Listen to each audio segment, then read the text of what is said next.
Hi, Katherine Walters here from the Knitted Raven. I promised you folks a little while ago that I would show you how to make jump rings. In the event that you don't have ready access to purchase jump rings that you might need where you live, or on the odd chance that you're like myself, once in a while you need a jump ring of an odd shape, and you've got lots of wire, so if you figure, why shouldn't I make them?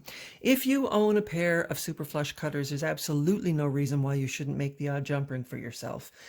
I do go ahead and purchase sizes of jump rings that I intend to use a lot because, frankly, making jump rings with flush cutters is labor intensive. So it doesn't make a lot of sense to spend all your time doing this when you could be knitting wire.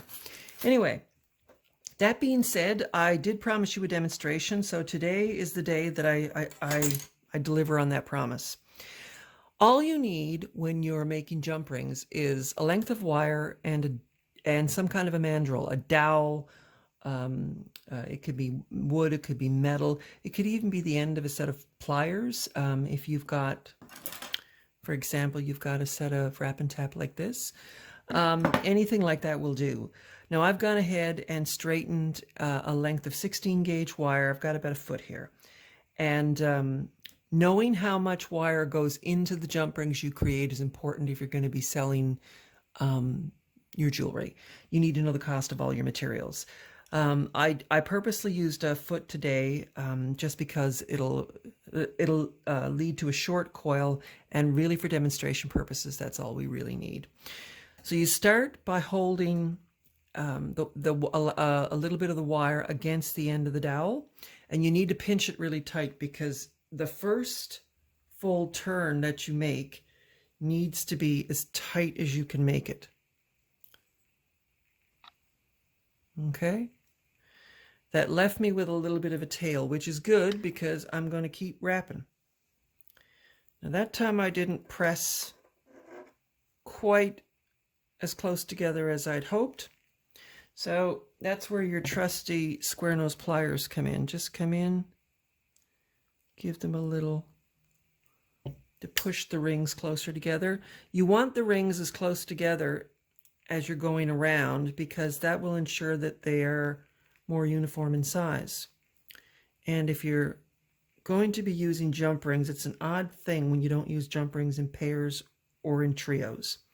So keep pushing that around with your fingers.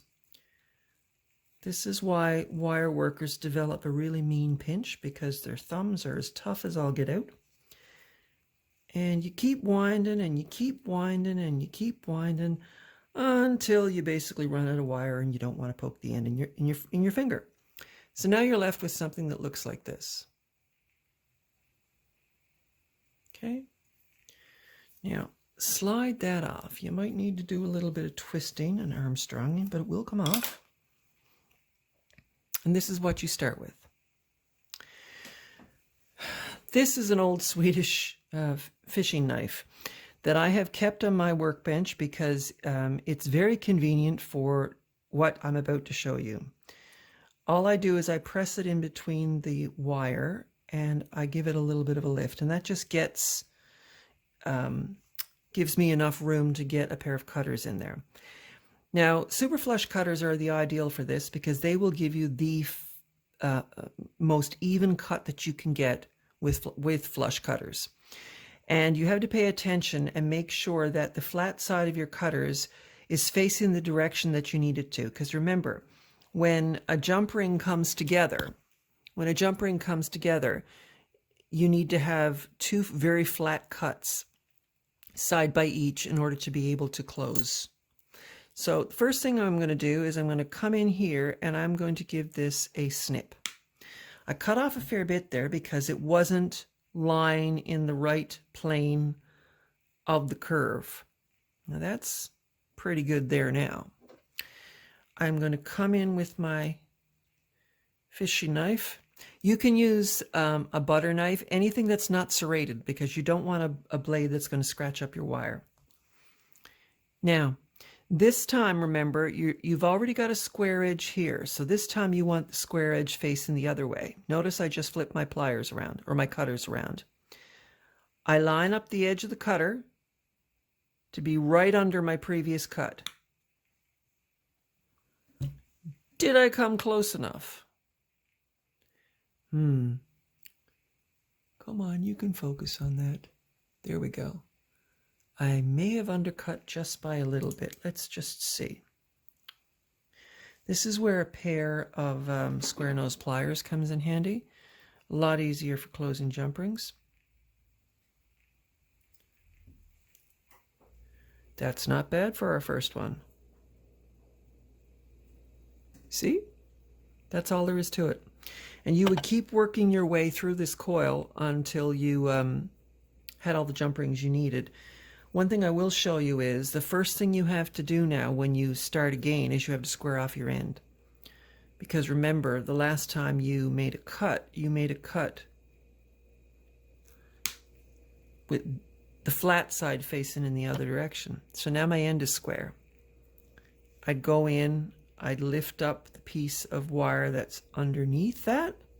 So now I've got those two lined up. I flip my cutters around so the flat side is facing the direction I want, and I go in and I'd snip. And now all that's left to do with this jump ring is to push the two sides in place. So there really isn't any more to it than that, but I did promise that I would show you how to do it. If when you've made your jump ring, it's not quite lined flat, all you need to do is lay it on your bench block and give it a tap or two with your plastic mallet to make sure that it's lined good and flat. But that's it.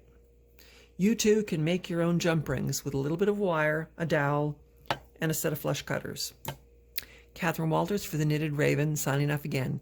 If you like this video, please give it a thumbs up and consider subscribing to my channel. It'll help me keep doing what I love best. Thanks and have a great day.